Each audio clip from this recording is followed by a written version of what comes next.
Okay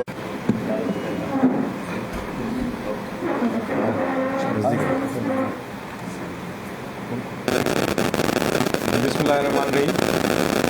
पहिरियों तव्हां सभिनी दोस्तनि जो शुक्रिया।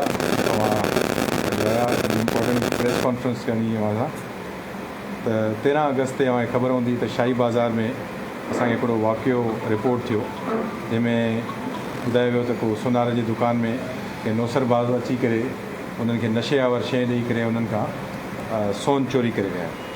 जीअं वाक़े जी इतलाह मिली त मां पंहिंजे DSP अकबर चन्ना ऐं SHO सेक्शन खे हिदायत कई, जेके मौक़े ते पहुता ऐं जेके हालात ऐं वक़ुआत हुआ उन्हनि खां मूंखे आगाह कयो। असां हिकु टीम जोड़ीसीं जंहिंमें मूंसां DIC टीम असांजी IT ऐं मिली करे हिननि सभिनी कमु कयो।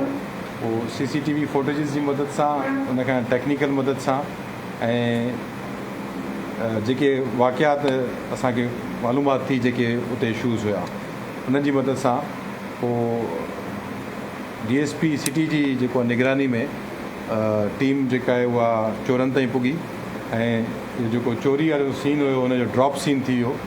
उन में दुकानदार पाण मुलविस निकितो। दानिश जेको दुकानदार उते हुयो, जेको कमु पोइ करे दानिश जो हुयो, उहो सॼो उनजो ड्रामो रचियलु हुयो। जंहिं पंहिंजे साले खे, जंहिंजो नालो आहे अरशद जो हुयो, उनखे घुराए करे ऐं सोन उनखे हथ सां ई ॾिनो ऐं असांखे गुमराह करण जी कोशिशि कई हुई, पुलिस खे, सोनारनि खे ऐं शहरनि खे, त मूंसां हीअ वारदात थी वई आहे। जेको इनिशियली रिपोर्ट थियो उहो हुयो असांखे 240 ग्राम तक़रीबन लॻभॻि 22 तोला सोन, जंहिंजी मालियत 1 करोड़ रुपयो थिए थी अॼु जे हिसाब सां। ऐं उन ई राति ते जंहिंमहिल असांखे सॼी इंफॉर्मेशन कलेक्ट कईसीं ऐं क्लियर थी वियो त DSP जी निगरानी में SHO एजाज़ मशन ॿिन्ही रातो राति कार्रवाई कई ऐं 152 ग्राम जेको आहे अवांजे साम्हूं आहे उहो रिकवर करे वरितो आहे। इन में अञा कुझु बक़ाया सोन बि आहे जेको जवाबदार जेको हुनजो सालो आहे उहो हिनमहिल भॻल आहे ऐं उनजे पोयों असां कमु करे रहिया आहियूं त बक़ाया जेको 88 ग्राम आहे उहो हिन में रहियल आहे। तव्हांखे ॿुधाईंदो वञा त टोटल जेको असांखे ॿुधायो वियो हो उहो 240 ग्राम हुयो ऐं 152 ग्राम जेको आहे एज़ इट इज़ जेको आहे असां तव्हांजे साम्हूं रखियो आहे। इहो असांजी टीम रिकवर करे आई आहे।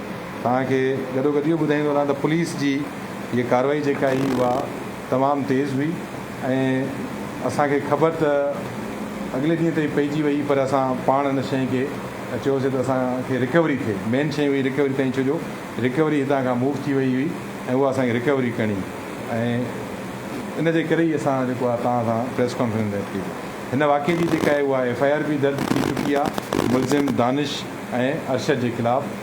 दानिश जेको आहे उहो अरेस्ट थी चुको आहे, अवांजे साम्हूं पोयों बीठो आहे ऐं अरशद जेको आहे उहो हिनमहिल ताईं भॻल आहे। मालिकनि सां असांजो ताउन आहे ऐं उन्हनि FIR बि कराई आहे। मज़ीद हिन में गिरफ़्तारी बि अमल में ईंदी ऐं रिकवरी बि इंशाअल्लाह थींदी। तव्हां दोस्तनि जी वॾी महिरबानी। हवाए ते वन बाय वन हिकु ये जो वाक़या पेश आया, जिस सरापा ने कहा कि मेरे से ये वाक़या पेश आया, इस तरीके से आपने रिकवर की वो कहाँ से रिकवर? देखें, ये जो आपका सवाल है ये मैं आपको डिटेल में तो नहीं बता सकता, मगर ये हमारे टीम की काबिलियत है कि उन्होंने किस तरह से इसको ट्रेस आउट किया और कैसे उन सवालों पे, जवाबों पे, या जो हमें शवाहिद मिले या जो हमें फुटेजेस मिले, जो टाइमिंग्स थी या जो भी चीज़ें सामने आई, वो उनकी महारत थी कि ये इसको जो है क्लियर करके बताया। और फिर जो मुलज़िम है वो कबूलदार भी हुआ कि ये सारा मेरा किया हुआ था। एक्चुअली हुआ इस तरह ये कि ये इन्होंने काफ़ी दिनों से सोचा हुआ था कि हमने ये ड्रामा करना है और शो ये करेंगे कि हमसे आके मार के हमें ये चीज़ करके हमसे डकैती करके लेके गए। इनिशियली जब आपके पास भी रिपोर्ट हुई तो पहले तो ये रिपोर्ट हुआ कि डकैती हुई है दिन दिहाड़े सुबह के टाइम पे, मगर हम जब हक़ाइक़ के पीछे जाते हैं तो हक़ाइक़ कुछ और होते हैं।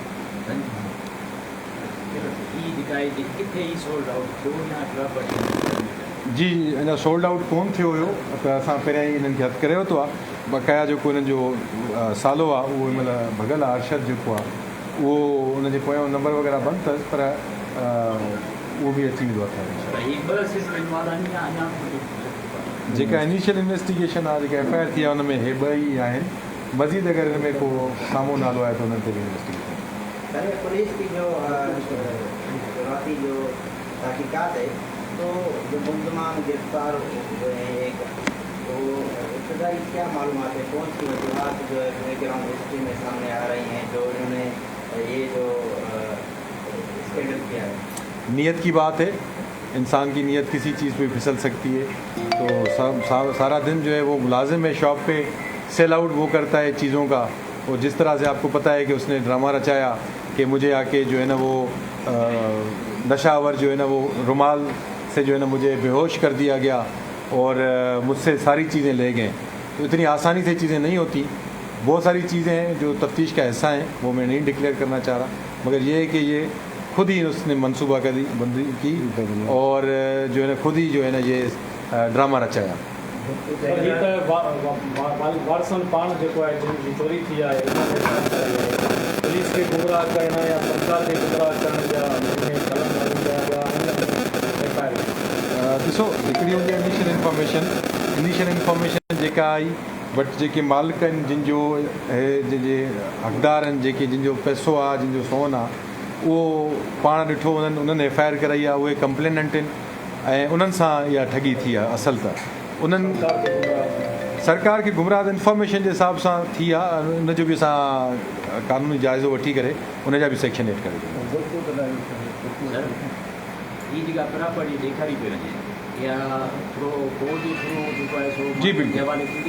जी बिल्कुलु as per law as per procedure उहे ई मालिक पंहिंजा हक़दार आहिनि हिन शइ जा ऐं एज़ इट इज़ जेका आहे उहा जेका आहे साम्हूं आहे तव्हांजे इहा रिकवर भी थी आहे ऐं इंशाल्लाह मज़ीद रिकवर थींदी ऐं थ्रू कोर्ट जे हिननि खे मालिकनि खे।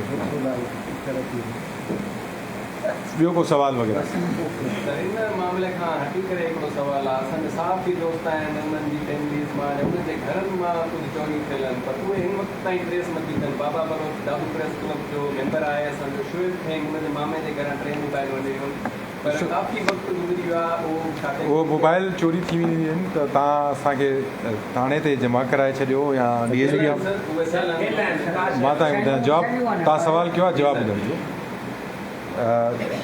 उन में इहो आहे त जेसीं ताईं उन में का शइ थींदी उहा ट्रेस आउट तॾहिं थींदी जंहिं महिल उन में का सिम वग़ैरह इंसर्ट थींदी या जेका थींदी। बक़ाया ॿियो जेके टूल्स आहिनि इन्वेस्टिगेशन जा उहे असां कंदासीं ऐं जीअं जीअं कंहिंजी रिकवरी थींदी उहे असां उन्हनि खे रिकवर कंदासीं। सर छा दादू ज़िले जे लाइ पॉलिसी आहे जीअं तव्हां शुरू में आया हू त ग़लति इतलाह ॾींदड़ माण्हू 2-3 गिरफ़्तार थिया त उन तफ़्तीश थिए थी त उहे ग़लति इतलाह था ॾियनि सॼे ज़िले में छा पॉलिसी आहे तव्हांजी सभिनी तालुकनि जे लाइ? ॾिसो माण्हू हमेशह पहिरियां ग़लति रिपोर्टिंग कनि था। ईअं ई सेम वे में जेको असांजे साम्हूं केस आहे हिन ई माण्हू रिपोर्ट कई त मूंसां इहे वारदात थी आहे ऐं ॾिसो हे महिल पाण मुलज़िम बीठो हुया। पहिरियां हे कंप्लेनेंट हुयो ऐं पुलिस जी तफ़्तीश खां पोइ पुलिस जे इंट्रस्ट खां पोइ ऐं पुलिस जॾहिं साम्हूं सभु शइ साम्हूं नज़र आंदियूं त ही मुलज़िम निकितो। अहिड़ियूं शयूं जेके वाक़ियात में उहे माण्हू जेके ग़लति गुमराह करणु चाहिनि था उन्हनि जे ख़िलाफ़ु कानूनी कार्रवाई थींदी। जी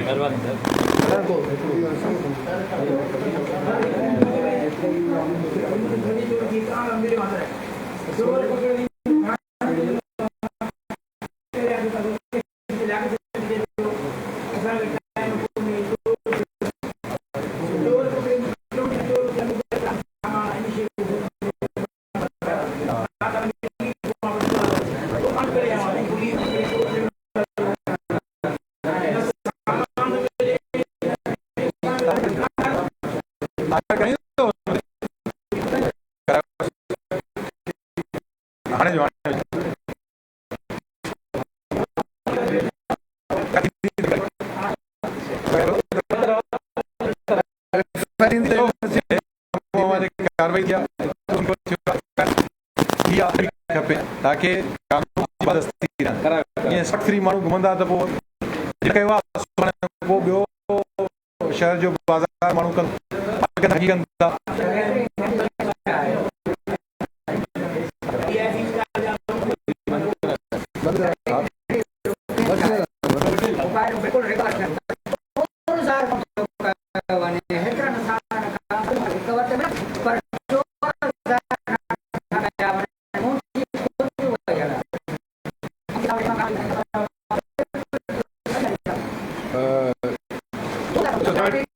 अगर ॾिसो न तव्हां वटि मोबाइल आहे चोरी जी थी वई तव्हांखे केरु फ़ोन करे चयो त तव्हांखे मोबाइल आहे तव्हां जमा कराईंदो तव्हांखे में थिए बि थो अक्सर थर्ड पर्सन यूज़ थो करे ठीकु आहे न हाणे असांजे सभिनी जो ज़िम्मेवारी आहे जेका था हिकिड़ो गुरु थी त उहे वठनि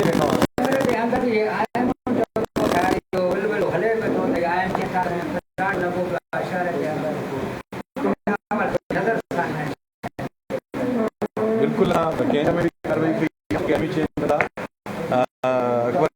शहर में ॾिसो ठीकु आहे जेके मुलज़िम आहिनि उन्हनि ते मनसा ते वरी ॾियणो पवंदो कल्ह जे पते में सारी दाल